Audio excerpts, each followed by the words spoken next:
Hey guys, it was like 123, aka John here. Welcome to episode number 29 of the Milan Career Mode. For the first game in today's episode, we take on Lazio and the San Siro in the Coppa Nazionale quarter-final on the back of that heartbreaking last-minute 3-2 defeat at home to Udinese in the last game in the last episode, which left us in a tight position at the top of the table.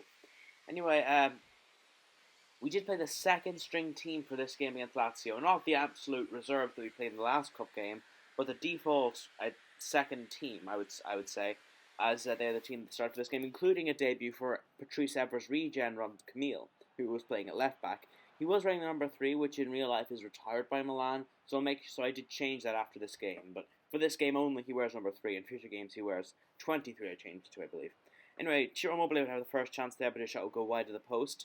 Then we would come forward here with NIANG, spreading the ball that way towards David Pino, who would go for it, get fouled by the Lazio man, Radu, and the referee would point to the penalty spot, give a penalty, yellow card for Radu, but 25 minutes in, or I think it's close to half an hour in, yeah, it is half an hour in, we get a penalty awarded to us. We have the chance to take the lead here in this cup tie and take us a step closer to the semi-final. As of course, as you remember, we did get beaten in our first cup tie last year, so this will be a massive improvement on last year. Nyang steps up to take it up against the Lazio goalkeeper here. I checked to see who's the best penalty taker. Nyang is, and Nyang takes it. And Nyang scores, powering the ball into the bottom corner. The Lazio goalkeeper doesn't even move, and our French striker makes it Milan 1, a Lazio 0 on the half-hour mark as we get up and running in this cup tie straight away here at the San Siro, as Niang goes to celebrate with the substitutes and with a lot of his teammates as well. As you see here, he steps up to the plate here on Niang, powering the ball into the keeper's bottom right corner. Even if he did move, there's no stopping that. You just don't save those types of shots. There's just so much power on it. Good luck to the keeper trying to save that, which is why he probably didn't even bother moving. Anyway, that Nyang would score, and that would make it Milan 1, Lazio 0 at half-time. Into the second half then, on the hour mark here, Davide Calabria would find Niang across to Stefaniak. A shot would be saved. It would come off the post, and Davide Calabria, the right back, would be on hand to turn the ball into the back of the net to make it Milan 2, Lazio 0, and seal the tie with 25 minutes to go, following that swift move there. The ball from Nyang good. Stefaniak shot saved by the keeper. It looked like it was going to trickle over the line, but instead it comes off the post. But Davide Calabria, who I wasn't even controlling, just happened to be running on by, I didn't mean to shoot with him. I didn't actually shoot with him. He basically touched the ball and walked with it over the line. But they all count, and our young right back scores, and the game does finish 2-0 to Milan.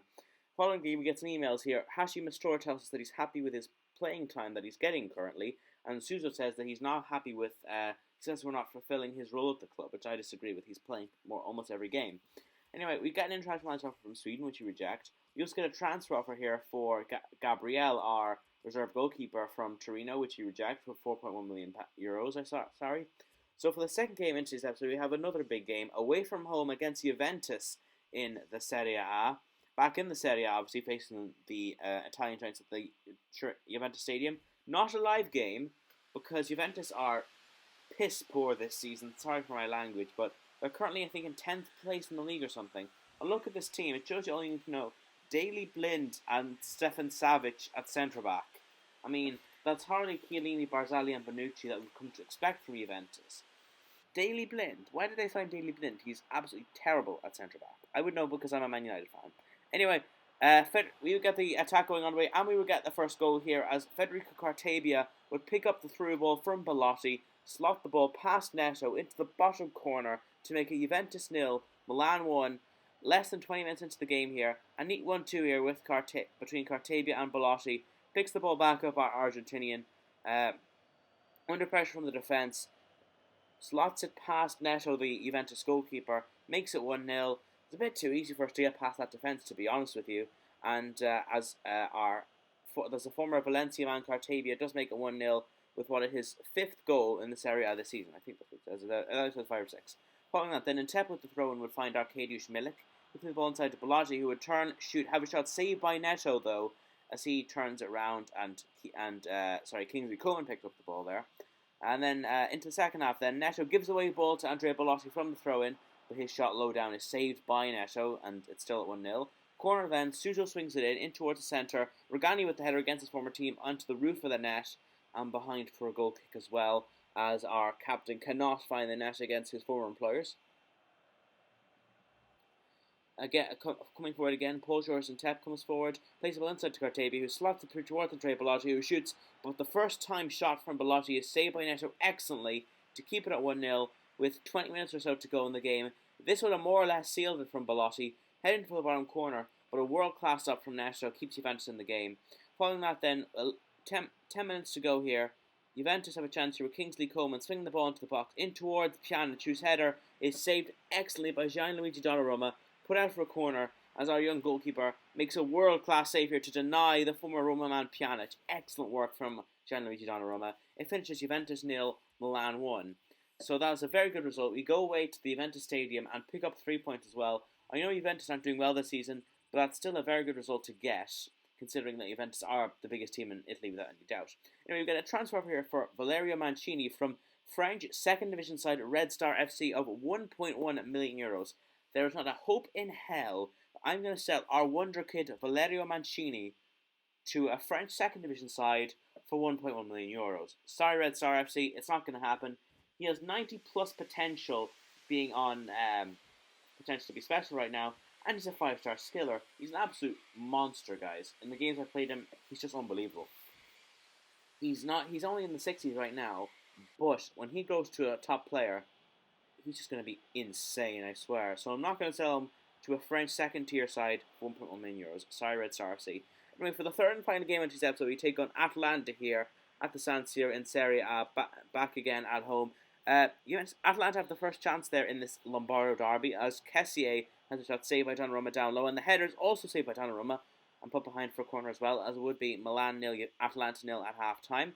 In the second half then, Jose Mauri will get the half started, giving the ball out wide to NIANG, back to Jose Mauri, gets tackled, but the ball comes to NIANG, who cuts inside to the right foot, gives it to Milik. Milik slides through to Mauri, who turns, shoots, but his shot goes well wide of the post in the end, and out for a goal kick, as it doesn't really trouble the Atalanta goalkeeper Sportiello at all, as it's gone behind for a goal kick. Then with 15 minutes to go here, Arkadiusz Milik slides the ball down to NIANG. We're struggling in attack, and NIANG picks up the ball, cuts inside into his right foot here, finds Bonaventura, gets tackled here. It's gone out for a free kick, which is to be taken now. 15 minutes to go. Can we make an impact? Bonaventura to take. Shoots, but it is saved by Sportiello, the Atalanta goalkeeper there, as we were denied taking the lead in this Lombardo derby with 50 minutes to go. However, with 5 minutes to go here, Jose Mauri are bringing the ball forward here. You go out wide, play the ball inside to NIANG, who would shoot here, have his shot blocked, back heads it forward, and NIANG finishes into the back of the net to make it Milan 1, Atalanta 0, and win the game with minutes to go. And NIANG has become the hero here at the San Siro. And NIANG, he may not be a starter for Milan anymore like he was last season, but he is still an absolute monster in the game. And NIANG, such a deal to go past all those Atalanta defenders. Carlos Bacca off the bench, sees that NIANG's first shot being blocked. He heads it forward, and NIANG picks it up. NIANG follows his run, or continues his run, and with that poacher instinct of his, hammers the ball into the back of the net as well to make it 1-0, win us the game, secures the 3 points with his 4th Serie A goal this season, as the game just finished Milan 1, Atalanta 0. We get a transfer offer following that game from Sheffield Wednesday of 7 million euros for our backup goalkeeper Christoforos Kyriakou. At 18 years old, 76 overall. Again, not a hope in hell we're going to do that. Sorry, Sheffield Wednesday. I mean, you'll always have Kieran Westwood, right? And so following that, we enter the month of February as the transfer window closes. A very uneventful deadline day, if you must ask. And this is how the youth squad is looking right now. We also get our monthly scouting updates from Croatia and Italy as well, as we look for any potential future wonder kids like Valerio Mancini or David Pino or Christoforos Kyriakou or players like that. There doesn't need to be too many in this report, though. That first guy looked good. Considering he had a valuation of €250,000, he would have quite a high overall. Anyway, we also have a squad report here as we enter the month of February, and I forgot, guys, to put it onto the stats page. I keep forgetting. I remember to do that once. I forget to do it here. I'm sorry. I apologise, but at least you can say in terms of overall growth how players are getting on. You see Giannaco Settlement at Barcelona is up to 64 overall. I think that's what he was already. I'd be interested to see how many games he actually plays for Barcelona in his 1 year loan at the Catalan Giants. But anyway, this is how the squad is currently getting along. I'm impressed with the growth of a lot of the players. 283 overall strikers, can't deny that. Niang has hit 80, all's going well. Anyway, that brings to a close episode 29 of the Milan career mode as we sit top of the table with 3 points clear. The next episode we take on Bologna, Empoli and Torino. So make sure to like, comment, subscribe and stay tuned for the next episode of the Milan career mode very soon.